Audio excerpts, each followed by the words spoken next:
Close your eyes and imagine waking up in a world where every shadow holds a story, where every thunderclap carries the voice of an angry god, and where the rising sun isn't a nuclear furnace 93 million miles away, but a divine chariot racing across the heavens. This isn't fantasy or folklore. This was reality for most of human history. For thousands of years, our ancestors lived in a universe where divine beings pulled the strings of existence, where natural phenomena were expressions of supernatural will, and where questioning the established order wasn't just discouraged, it was dangerous. But in one remarkable corner of the ancient world, something extraordinary began to stir. A small group of individuals started asking the most radical question imaginable. What if we were wrong about everything?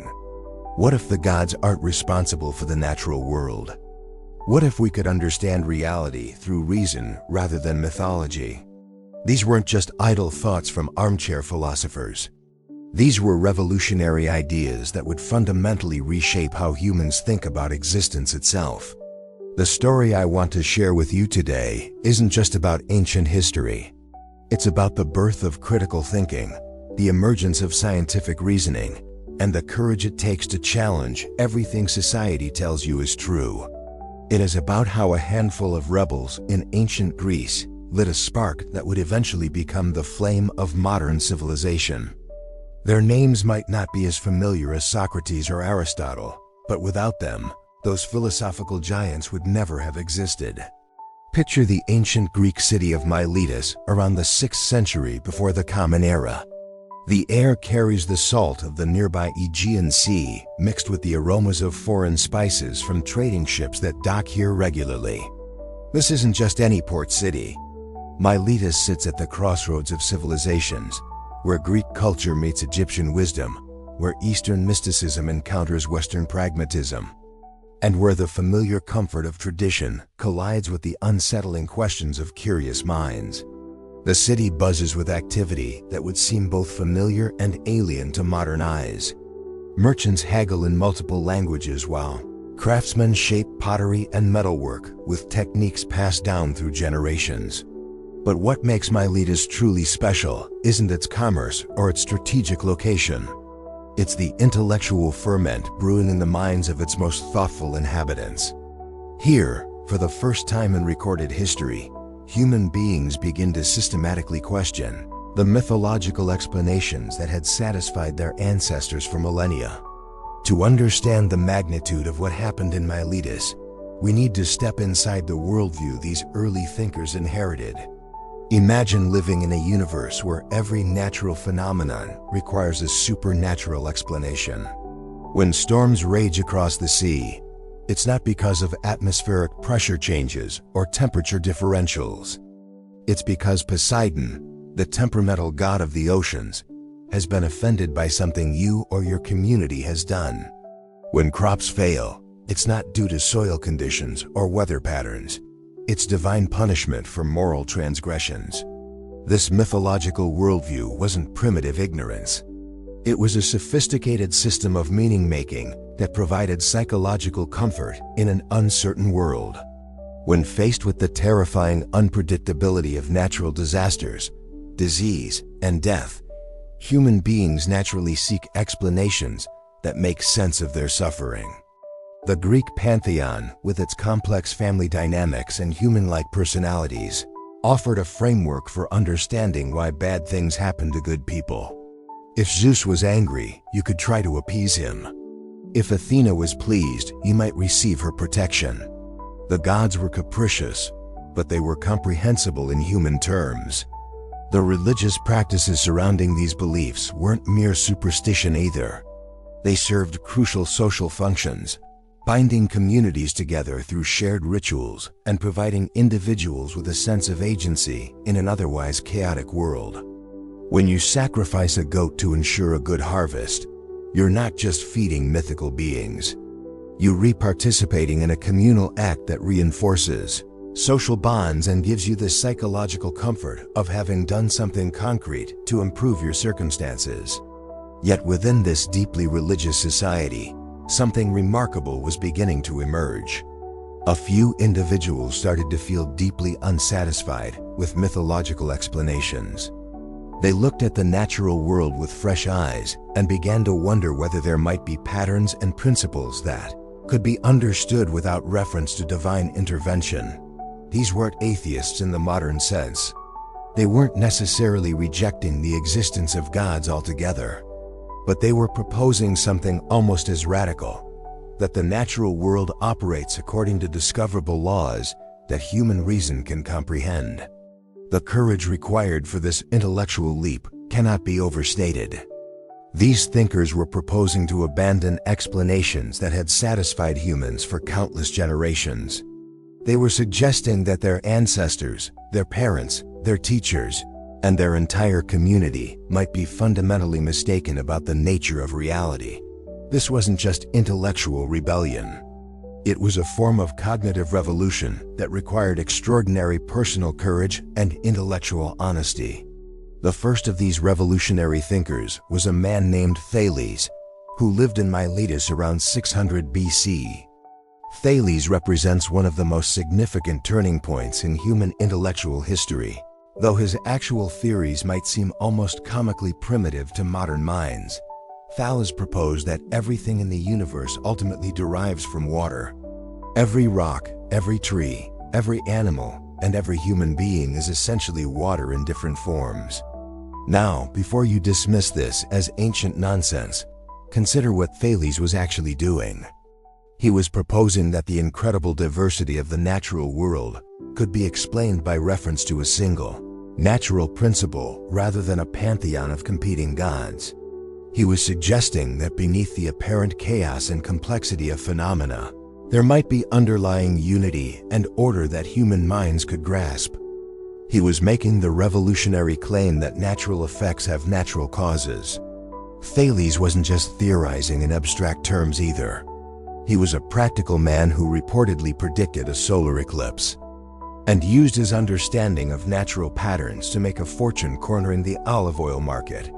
He demonstrated that rational thinking about the natural world could have concrete, practical benefits. This wasn't philosophy as an academic exercise. This was thinking that could change how people lived their lives. But Thales was just the beginning. His student Anaximander took these ideas even further, proposing that the fundamental principle of reality wasn't water or any other familiar substance, but something he called the apeiron, or the boundless. This was an even more abstract concept, an indefinite, limitless principle from which all definite things emerge and to which they eventually return. Anaximander was pushing beyond observable phenomena toward truly theoretical thinking about the ultimate nature of reality. What's remarkable about Anaximander isn't just his specific theory, but his method of reasoning. He was using logical argument and observational evidence to critique and improve upon his teacher's ideas. He was demonstrating that knowledge could progress through rational debate rather than simply being received as unchanging tradition. This was the birth of what we now recognize as the scientific method, even though it would be centuries before this approach became systematic and widespread. Anaximander, as student Anaximenes continued this tradition of rational inquiry while proposing his own modifications to their shared project. Anaximenes suggested that air, rather than water or the boundless, was the fundamental principle of reality. All things, he argued, were modifications of air through processes of condensation and rarefaction. When air becomes denser, it forms water and eventually earth. When it becomes more rarefied, it becomes fire. Again, the specific theory matters less than the method. These three generations of thinkers from Miletus were establishing a new way of approaching questions about reality. They were showing that human reason, applied systematically and honestly, could penetrate beyond surface appearances to discover underlying principles. They were demonstrating that knowledge could be cumulative and progressive rather than simply traditional and static. The intellectual revolution initiated in Miletus spread to other Greek cities and islands, where new thinkers took up the challenge of explaining reality through natural rather than supernatural principles. On the island of Samos, Pythagoras developed his famous theorem while also founding what was essentially a philosophical cult dedicated to the idea that mathematical relationships were the key to understanding the cosmos. For Pythagoras and his followers, numbers weren't just practical tools for commerce and measurement. They were the fundamental building blocks of reality itself. The Pythagorean insight that mathematical relationships could describe natural phenomena was perhaps even more revolutionary than the Milesian focus on material principles. It suggested that abstract thinking, pure reasoning about relationships and proportions, could reveal truths about the physical world. This was the beginning of the marriage between mathematics and natural philosophy that would eventually become modern physics. Meanwhile, in the Greek colonies of southern Italy, other thinkers were pushing the boundaries of rational inquiry in different directions. Xenophanes challenged the anthropomorphic conception of the gods, arguing that humans had created deities in their own image rather than discovering the true nature of the divine. If horses could conceive of gods, he argued, those gods would look like horses. If cows could theologize, their deities would be bovine. This was a devastating critique of conventional religion that anticipated much later philosophical and anthropological insights about the human tendency to project our own characteristics onto ultimate reality. Heraclitus, known as the dark philosopher for his cryptic aphorisms, proposed that change and conflict were the fundamental principles of reality. "You cannot step into the same river twice," he famously observed, "for it is not the same river, and you are not the same person. Everything flows, everything changes, and apparent stability is actually dynamic equilibrium." This process philosophy challenged the common-sense notion that things have fixed, permanent natures. It suggested instead that identity itself might be a kind of illusion masking the constant flux of underlying processes. Perhaps the most radical of these early thinkers was Parmenides, who argued for exactly the opposite conclusion. According to Parmenides, change and multiplicity were illusions. True reality was one, eternal, and unchanging. What we perceive as the world of diverse, changing things was merely appearance. True knowledge required transcending sense experience to grasp the underlying unity that reason revealed. This was the beginning of the philosophical distinction between appearance and reality that would influence thinkers from Plato to modern quantum physicists. The diversity of these early philosophical positions might seem chaotic or contradictory, but it represents something profoundly important about the nature of rational inquiry. When human beings begin to question fundamental assumptions about reality, they don't immediately converge on correct answers. Instead, they explore different possibilities, test various hypotheses, and gradually develop more sophisticated ways of thinking about complex problems. The Pre-Socratics weren't right about everything, but they were establishing the intellectual framework within which being right or wrong could be meaningfully discussed. What united all these thinkers, despite their disagreements about specific theories, was their commitment to logos over mythos, to rational explanation over mythological narrative. They believed that human reason, properly applied, could discover truths about the nature of reality. They insisted that natural phenomena had natural causes that could be understood without reference to supernatural intervention. They demonstrated through their own intellectual progress that knowledge could be cumulative and corrective rather than simply traditional and authoritative. This shift from mythological to rational thinking wasn't just an academic exercise with relevance only for professional philosophers. It represented a fundamental change in how human beings understood their relationship to the world and to each other. If natural phenomena operate according to discoverable laws rather than divine whims, then human beings can potentially gain some measure of control over their circumstances through understanding, rather than simply through ritual appeasement of supernatural forces. The psychological implications of this intellectual revolution were enormous. The mythological worldview, for all its explanatory power, placed human beings in a fundamentally passive relationship to reality. You might be able to influence the gods through proper rituals and moral behavior, But ultimate control resided with supernatural forces whose motivations were often mysterious and whose decisions were frequently arbitrary. The rational worldview suggested instead that human beings could become active participants in understanding and potentially controlling natural processes. This didn't mean that the early philosophers were naive optimists who thought human reason could solve all problems or answer all questions. Many of them were acutely aware of the limitations of human knowledge and the difficulty of distinguishing truth from illusion. But they insisted that rational inquiry, however limited and fallible, was more reliable than mythological speculation or traditional authority as a guide to understanding reality. The emergence of rational thinking in ancient Greece wasn't an isolated phenomenon that developed in complete independence from other cultural influences. The Greek cities where philosophy flourished were cosmopolitan trading centers where different cultural traditions encountered and influenced each other. Egyptian geometry, Babylonian astronomy, Persian dualism, and other foreign ideas probably contributed to the intellectual ferment that produced philosophical thinking. But the Greeks did something distinctive with these borrowed elements. They systematized them, criticized them, and used them as starting points for original theoretical investigations. They created institutions and practices for sustained intellectual debate. They developed new forms of argumentation and evidence evaluation. Most importantly, they established the principle that all claims about reality, no matter how traditional or authoritative their sources, were subject to rational scrutiny and potential revision. This principle of fallibilism, the idea that our current beliefs might be mistaken and should remain open to revision in light of better evidence or reasoning, was perhaps the most important contribution of the early Greek philosophers. It established the foundation for all subsequent scientific and philosophical progress.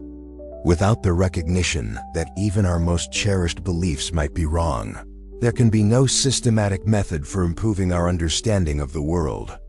The transition from mythological to rational thinking also had profound implications for ethics and politics.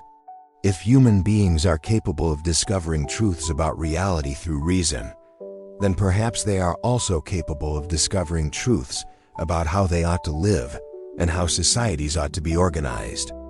The same intellectual methods that could reveal the nature of the physical world might also illuminate questions about justice, virtue, and the good life.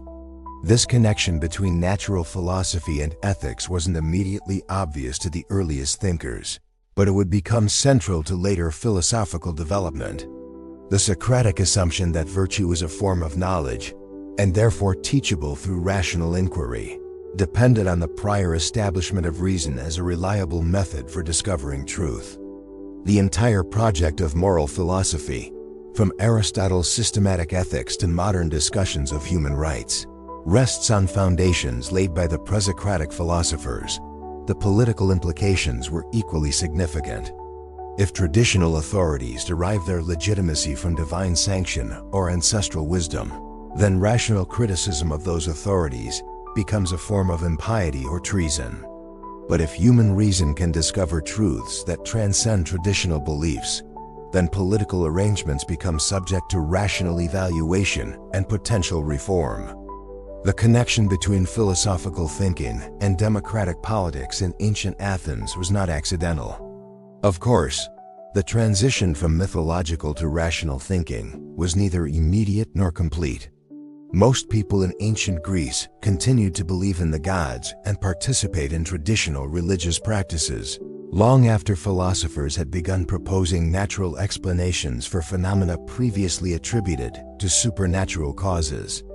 Even the philosophers themselves often maintained some form of religious belief, though they typically conceived of divinity in more abstract terms than conventional mythology suggested. This coexistence of rational and mythological thinking points to something important about human psychology and culture.